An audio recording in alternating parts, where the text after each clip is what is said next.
యేసయ్య భూమి మీదకి వచ్చేవన్నారు, మీకు తెలియట్లా.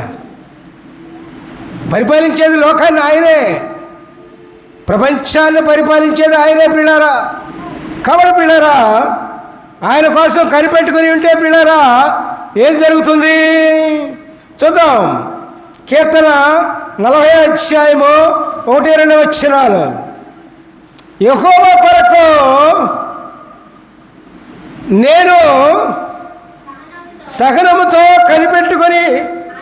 కనిపెట్టుకుంటుని, ఆయన నాకు చెవియొగ్గి నా మొర ఆలకించెను. నాశనకరమైన గుంటలో నుండి, జిగటగల దొంగ ఊపిలో నుండి ఆయన నన్ను పైకి లేపెను. నా పాదములో బండ మీద నిలిపి నా అడుగులు స్థిరపరిచెను. హల్లెలూయా, ప్రైజ్ ది లార్డ్. హల్లెలూయా, ప్రైజ్ ది లార్డ్.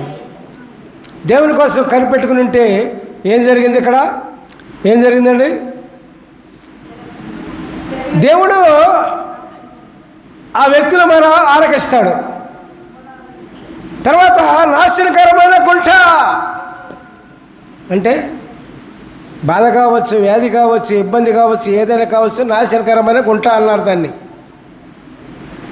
బలమైన బాధ కావచ్చు, బలమైన రోగం కావచ్చు, బలమైన ఇబ్బంది కావచ్చు, మనం నాశనమయ్యేంత ఇబ్బంది కావచ్చు, మనం నాశనమయ్యేంత రోగం కావచ్చు, ఏదైనా సరే ఏమవుతుంది?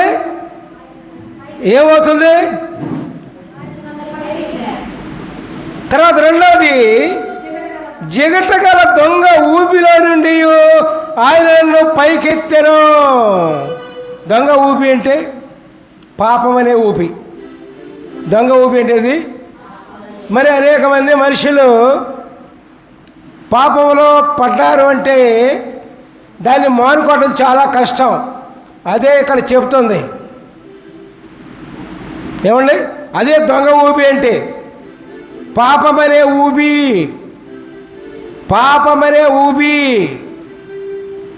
పాపమనే ఊబిలో నుండి మనం బయటకు రావటం మన వల్ల కాకపోయినా దేవుణ్ణి కనిపెట్టుకుని ఉంటే, ప్రభువుని కనిపెట్టుకుని ఉంటే ఆ భయంకరమైన జగటగల దొంగ ఊబిలో నుండి ఆయన పరిగెత్తడానికి అవకాశం ఉంది. ప్రియులారా, దేవునికి స్తోత్రం.